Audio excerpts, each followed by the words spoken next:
Hi, my name is Vena. I'm originally from Rare, but I live in Nandi. I love listening to Today FM. Today FM rocks. Bula, I'm John from Kornabuan, Papua. I love listening to Today FM. It rocks. Bula, I'm Teopola. Bula, I'm Makanisi. We love listening to Today FM because it rocks in bar. Bula, my name is Tisa. I love listening to Today FM. Today's hit music on Today FM. Tonight, NCD numbers reveal massive health problems for Fiji. Fiji Sugar Corporation to shut down Penang Mill. And Sodelpa leader talks about NFP and Labour coalition. From the studios of FBC Suva, Jackie Spate. Alarming statistics revealed today shows that 8 out of 10 people in Fiji are living with non-communicable diseases. This was revealed during the launch of the National Salt Reduction Week in Suva today, which is a major cause of concern. Ana Ravulo tells us more. Non-communicable diseases have been a battle for the Ministry of Health. At today's launch, it decided to convey its message of reducing salt intake to the young. It is a worrying issue, especially for hidden salt. Foods like tomato sauce, foods that is made from flour-based products, bread. From our National Nutrition Survey, every household eats a flour-based product every day, and because salt is an added product into flour, everyone gets to eat salt every day. So it's becoming a worrying issue. The ministry believes that salt is the forgotten killer. Many people don't even realize that they are eating too much salt. They can be prevented by making a change. So children, it's your task to prevent that today. The ministry, along with other stakeholders, will carry out activities this week to remind the public the danger of excessive salt intake and what can be done to reduce the growing number of NCDs. Ana Ravulo, FBC News. The Fiji Sugar Corporation Board has decided to close Penang Mill in Raki. The mill, which faced the brunt of Cyclone Winston last year, would have cost millions to repair, but the FSC did not see it as feasible. Ellen Stolz tells us more. There were numerous factors involved in the decision to close Penang Mill, but fundamentally, the refurbishment of the old mill would have cost Fiji Sugar Corporation between a massive $40 to $50 million. In any business, whether it's sugar or whatever it is, I think we need to be very careful in how we spend our money. We cannot afford to throw good money after bad. If we feel that there is potential to do that, we would have done it. Mohan says the FSC needs to keep its focus and priorities on improving sugarcane production, finding new markets for Fiji sugar, and ensuring that other sugar mills work to full capacity. The chairman revealed that over the last 20 years, little to no money has been spent on the mill in terms of upkeep and maintenance, and that the executive decision to close the mill once and for all will save FSC around $50 million. All sugarcane from the mill will be taken to Rarawai in Ba, and FSC CEO Graham Clark says they believe that the Ba mill can handle the extra load. We're going to have a lot more cane to handle, so the options that we've got are running more efficiently, crushing, for example, through Sundays, which currently we haven't been doing, or extending the season slightly to take the extra cane. Clark says he has been speaking to Raki farmers who say their problems extend far beyond an ancient mill. Ellen Stolz, FBC News.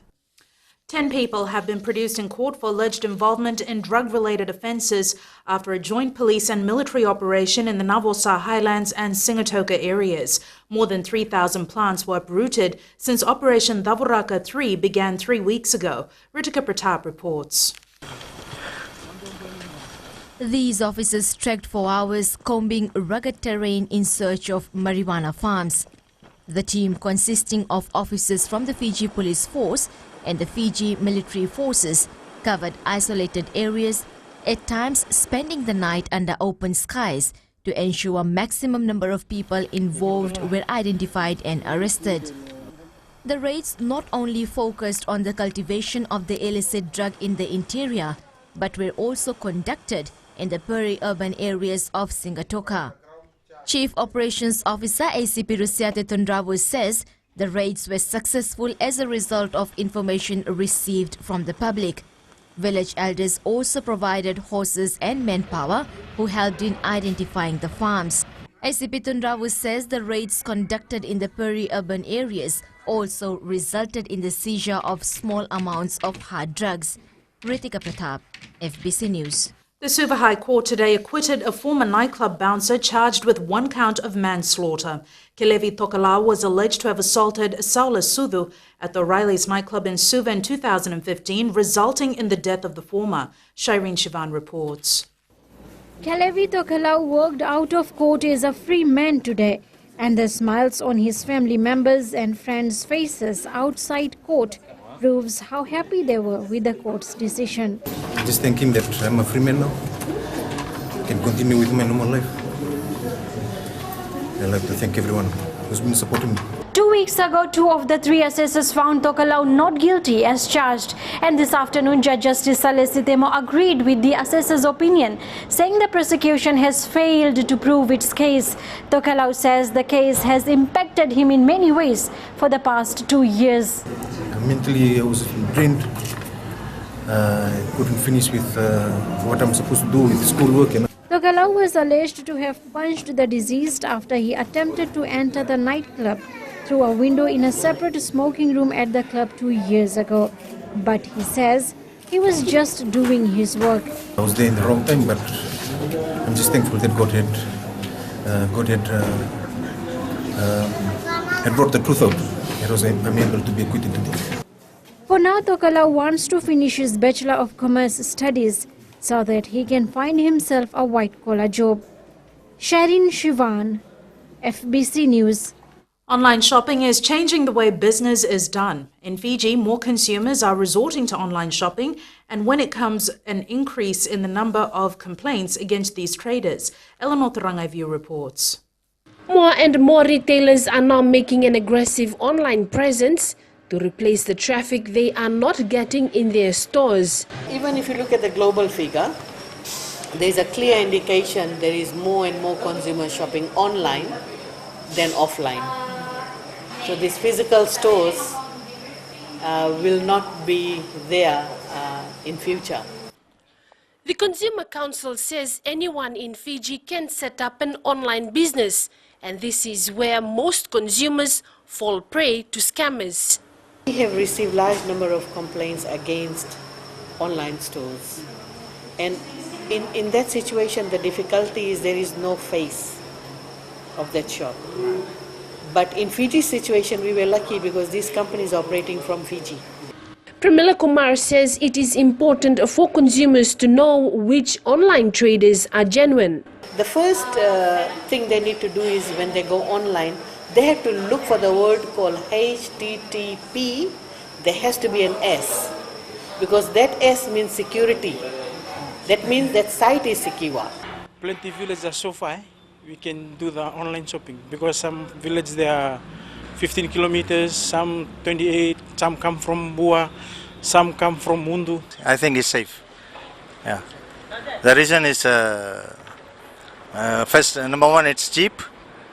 You know, and all the things that you want, it's available in online. Clothing, electronics and groceries are listed as the top 3 items that people buy online. Eleanor Turangaivu, FBC News. Still to come, Rambuka talks about election plans, and North villagers graduate with new skills.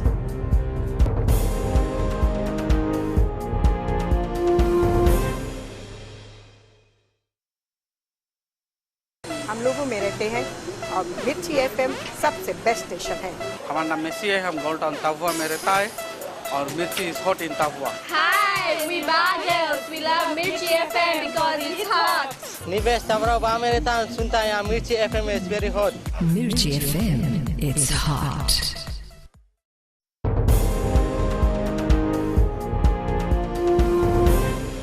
The Social Democratic Liberal Party leader has revealed he is working with the National Federation Party and the Fiji Labour Party on a strategy to attract Indo-Fijian voters. Sitiveni Rambuka claims Indo-Fijians elected under the 2 parties will be absorbed by a Sodelpa government after elections are over.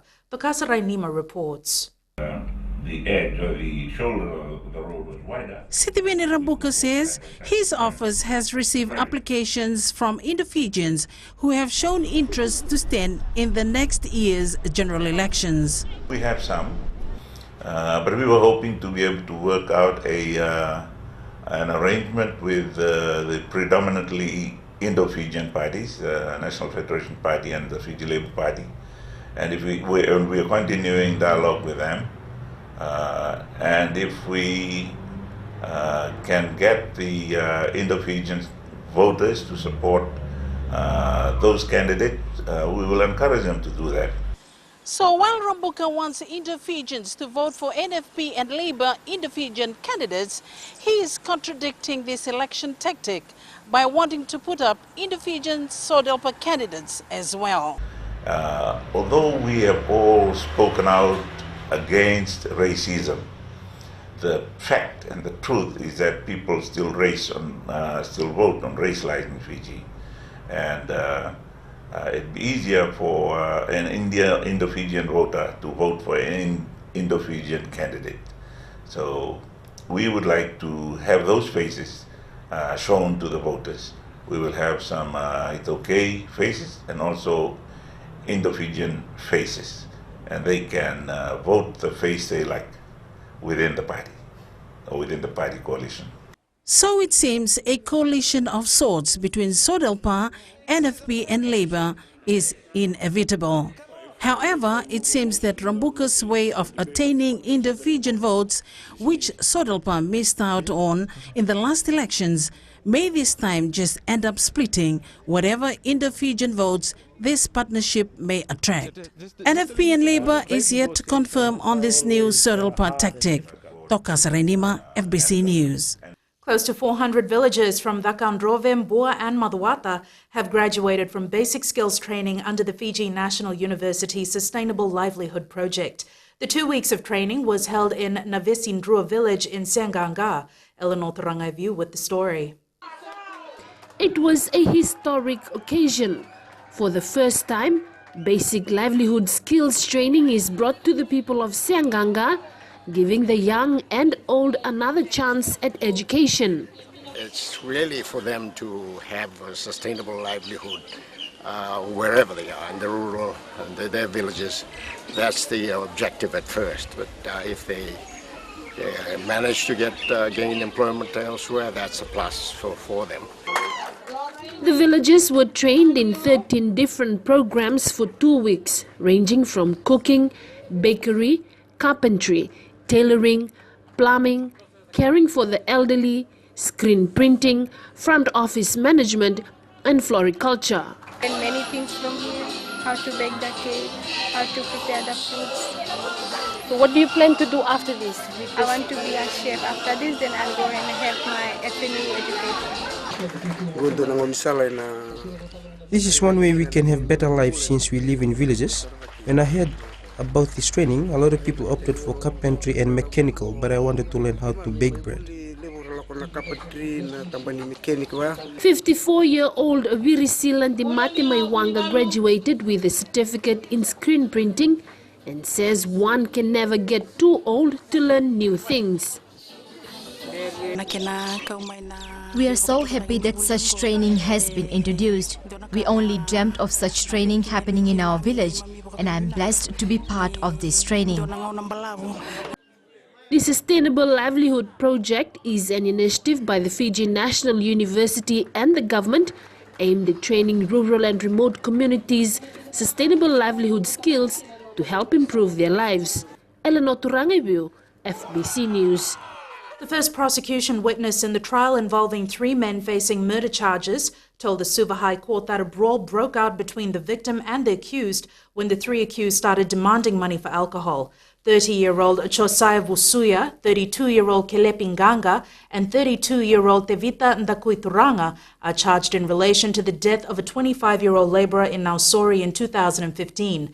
The first prosecution witness, Savanatha Navanitambua, who is the victim's brother, told the court that they were drinking at the Bridge nightclub in Nausori when the 3 accused joined them. However, they were not contributing money for the drink. The three allegedly assaulted Wangawai when he refused to give money. The victim suffered injuries and later died. Attorney General Ayaz Said Qayyum says they've had healthy discussions during the budget consultations held so far. Said Qayyum says suggestions are made on the food voucher programs as some recipients want cash while others want more vouchers. Other submissions were that the environmental levy should be increased and people also want agriculture studies to be added to school syllables as a lot of land is available for development in villages. Some people are saying that the towns and cities are growing, they want more roads. Somebody suggested we need to have flyovers because there's so much traffic in the cities. People want more public convenience, for example. Submissions regarding, for example, boreholes, access to boreholes, access to water tanks. We have people who have made suggestions regarding littering and how we are still very bad at littering.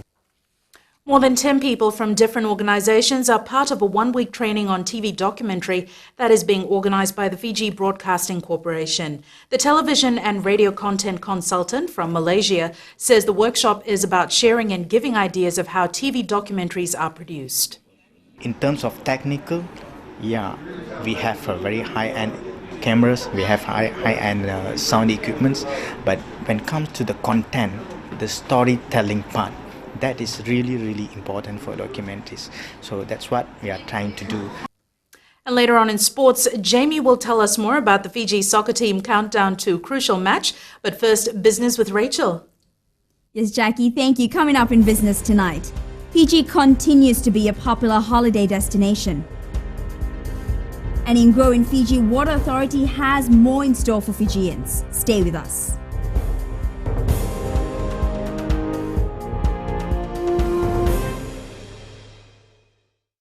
I'm Rugby from Navosa and I love listening to Today FM. My name is Stanley Goodler and I'm from Australia, but I'm part Fijian from Rugby and I love listening to Today FM Rocks. For the best music and less talk, we tune into Today FM in Nasalai Village. Today FM rocks. My name is Inai Ali and I'm from Ba and I love the big breakfast on Today FM. I just love it and hope you love it too. My name is Jay from Navosa. I love listening to Today FM. Today FM rocks. My name is Naushin and I'm from Sambeto and I love Today FM. Today FM rocks. Today's hit music on Today FM.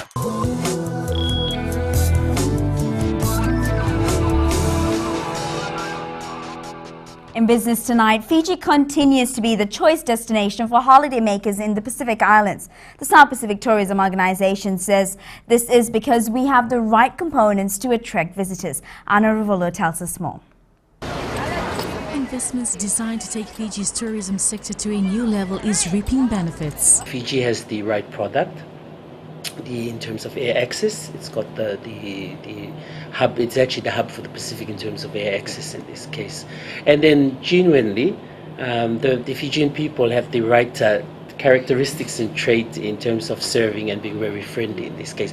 The rest of the Pacific are still learning in terms of getting up to that professional service in terms of service and attitude. Fiji is now eyeing new markets. That's the shift that we want to see in the European market, for our Pacific Islands to be the destination that European travelers come to instead of going to Australia or New Zealand. Christopher Cocker says travelers have so much to explore in the Pacific Island countries. They're becoming more environmentally responsible. They're more culturally interested in culture. They're also looking at exotic landscapes, as well as interested in finding new destinations. The SPTO will be hosting the South Pacific Tourism Exchange in Sydney, Australia in May in an effort to attract more visitors to our shores. Anna Ravulo, FBC News. With a look at last week's action on the South Pacific Stock Exchange, here's Elizabeth from HFC Bank. Thanks, Rachel. Freebird Institute Limited, or FBL, and Fijian Holdings Limited, FHL, were the two stocks recording activity on the SPSC trading platform last week. Price gains were recorded for FBL, which gained 5 cents to close the week at $2.35, and FHL gained 1 cent to close at $4.19. On the back of the FBL and FHL share price gain, the overall market capitalization increased by 0.02% and concluded the week at a value of $1.353 billion. The SPSE Total Return Index posted a gain of 0.01% to conclude the week at a value of 3,271.67. FHL declared it will pay $3.686 million as an interim dividend for the 6 months ending 31st December 2016. The dividend payout will see both classes of shares receive a dividend rate of 12.1 cents per share.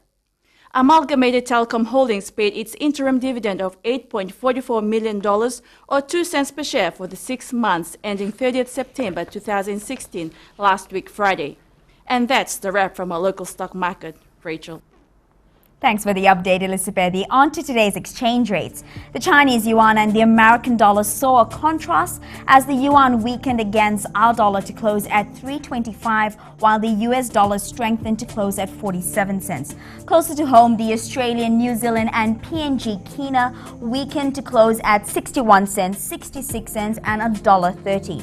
On to the commodities market. Oil prices went up slightly over the weekend to close at $47.97 a barrel, while gold remained steady at $1,247 an ounce, and silver rose to close at $17.75 an ounce. In growing Fiji tonight, the Water Authority of Fiji says in its future plans, it needs to increase the capacity of its treatment plants.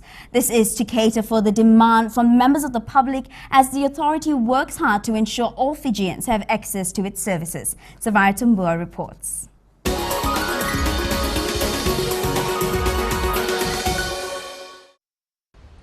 In an effort for the authority to meet the ever-growing demand, WEF needs to build more reservoirs and produce more water at its treatment plants, something which is part of its future plans. There is a big demand now for people to connect to our wastewater systems and our water systems, so we have to carefully design this.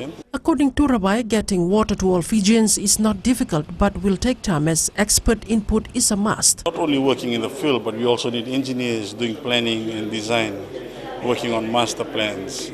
So there's a whole lot of fields that we need the engineering acumen in. So people living in areas prone to water disruptions such as Navosa and Nandoluma in Lami for now can only hope that this issue is solved soon. If that is the case, I'm happy. That will be all benefit to us. I think it's a good idea. WEF says once the problem of shortage of civil engineers is sorted, the projects will be done in an efficient and effective way and as a result achieve what the authority wants to do. Sabera Tambua, FBC News.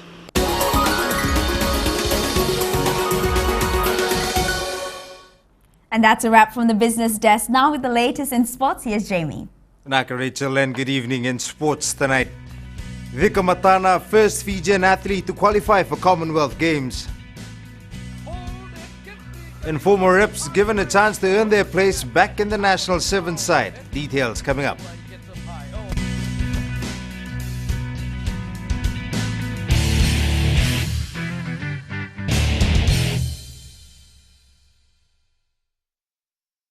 Warong na Radio Fiji 1. Bulan arango fina wa koradiri nandi au talitaka na warongo na Radio Fiji 1 na programa ni masmasu na mataklailai. Oya ochone kurinambila mai bunangoru na makete hinga toka kwe do talitakini na warongo na Radio Fiji 1 gene na domo ibiti. Na Radio Fiji 1 na domo ibiti na bonga ni BNN.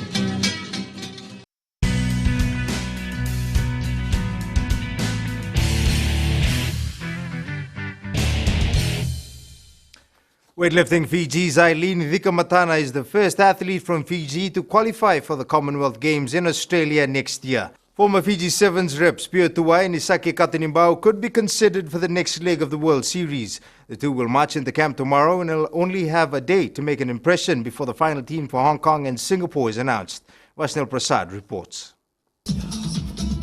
Vodafone Fiji Sevens coach Gareth Baybach would have found his missing ingredients to grind out a win in the World Series. They're in the extended list at the moment. I'll have a think a little bit about what I want, and I'm thinking about my balance of what I want going into Hong Kong. But it's certainly there for the future, and I'll decide on what comes for Hong Kong in the next couple of days.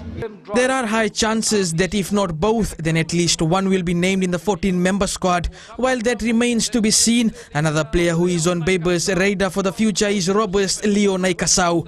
He puts work efforts like he did in there, and the qualities and accuracies he had in his game. That's what it is. It's not, yeah, I know sevens is about flair, but you think of the good sevens sides that you've seen. They have flair in it, absolutely. They have people who do their jobs. Former Fiji Sevens skipper Stefano Dakau says including new players could give the national coach more options for next season. Boys, I know they've been all knocking at the doors now for Fiji, and they've been performing really well in the last few months ago. The Fiji Sevens side will prepare here in Suva for the next 2 days before leaving for Hong Kong on Thursday. The national side is expected to acclimatise in Hong Kong and hold scrimmaging sessions against the host before the tournament next weekend. Vashnil Prasad, FBC Sports.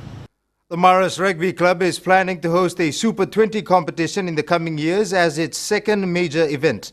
Club President Lawrence Thikaram says they will continue with a 64-team competition, but plans are also to host a second event. We'll look at that, but we'll always stick to the core, which is the 64 teams, the grassroots, the heart and the soul of the Fiji Maris Sevens, and we'll continue to develop that for the benefit of Fiji and, of course, our Fijian rugby players.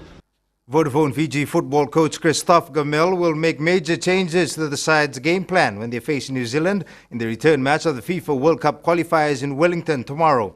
Gamel says tomorrow's match is very important and certain risks will be taken in order to increase their chances of qualifying to the next stage. Meanwhile, injured defenders Daniela Wanga, Kolinio Sivoki and Remueru Takiata will be examined tonight before being cleared to play tomorrow. We'll take the maximum risk to come back with a result. So, but we know that one mistake we will pay cash, because the kind of system that I will put, if we attack, when a team attacks so much, you are able to release a lot of space in your back. And new champions were crowned in the Powerade Junior Pro Surfing competition held over the weekend in Singatoka. In the boys division, Jimmy Tuitabuki took out the under-19 title, while Kalani Wakeham won the under-16 category. Meanwhile, in the girls division, under-16 division rather, sisters Keisha and Kayla Wakeham took on each other in the finals, with Keisha coming out on top.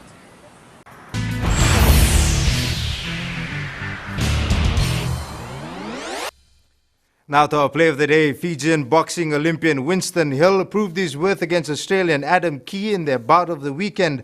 Hill knocking out his opponent in the second round with this lethal hit.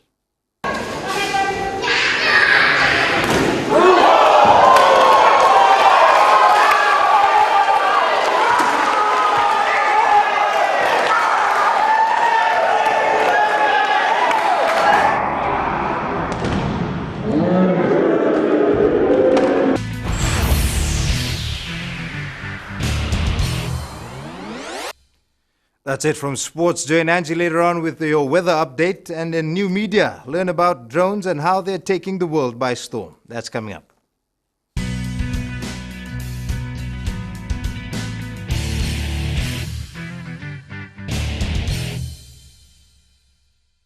Warong na Radio Fiji 1. Bulan evango pina we koradiri nandi, autotalitaka na warongo na Radio Fiji 1. Na programa ni mas masu na mataklailai. Oya ochone kurina mbila mai bunangoru na makete hinga toka kwe bido talitakini na barorongo na Radio Fiji 1 kenya na domoi viti. Na Radio Fiji 1 na domoi viti na vonga ni BNN.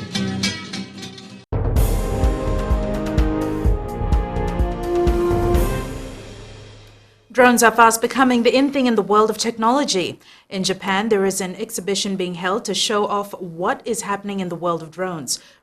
And to start another new week and how the weather will be looking, Angie is here to tell us more.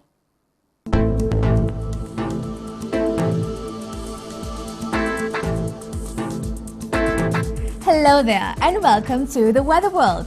It's a brand new week where we get a chance to start over again. Well, for me, Mondays are super motivating and exciting. Anything can happen, and the bonus is this bright sunny weather that prevailed over most parts of the country. Now let's check out how exciting the day was in the west. It was a beautiful day with sunny skies. Ba was hot at 34 degrees. There is high chance of showers by later tonight, but it was a lovely day for jet skiing. Wish I could do that. Eastwards from Peckhaber to Suva, the day was pretty clear. I know most of us love the sunlit skies, especially when it's accompanied by cool breezes. And up in Vanwalevu, the day was also sunny, like very sunny, and it was hot as well as Lambasa rose to 34 degrees. At sea, easterly winds 15 to 20 knots with moderate to rough seas. And for our fishermen, the next low tide early tomorrow morning is at 12:20 with a high tide at 6:29. A wonderful sunrise is a good start to the day. If you miss today's sunshine, not to worry, because you can always catch it tomorrow at 6:12.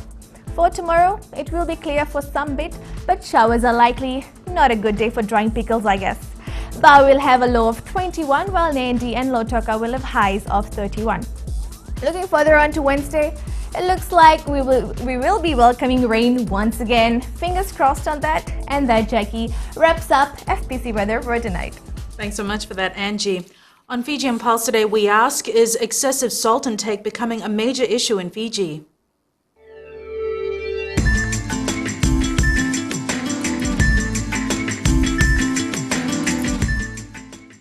Yes, because there are many non-communicable diseases that are in Fiji right now in the Pacific, and it's like the main killer is salt. Yes, it is a major issue because there's a increase in NCDs, and there's a lot of people dying from strokes, from diabetes, they have hypertension, they have high blood pressure, all those sorts of diseases. It's better that we just consume only little salt, because nowadays we can see many salt-related diseases. Too much salt can cause a threat to our life. We just use a little and not too much. We should think about our health. We should not have too much salt in our food that we eat. Just a little should be added. That's what I think.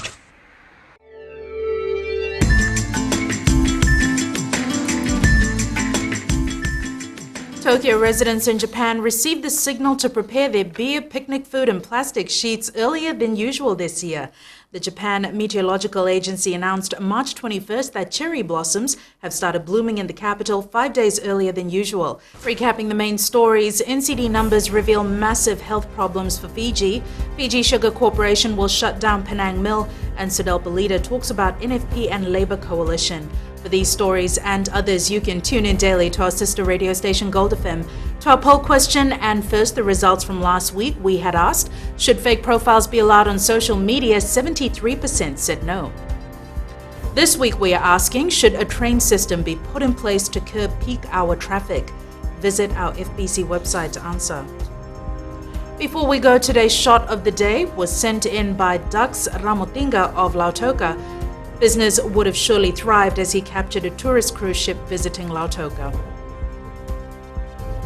Send us newsworthy pictures and videos on email fbcnews@fbc.com.fj or share it with us via Facebook page FBC News, or you can also follow and tweet us your news tips at FBC_news or simply hashtag FBC News. Until next time, from the team and I, good night.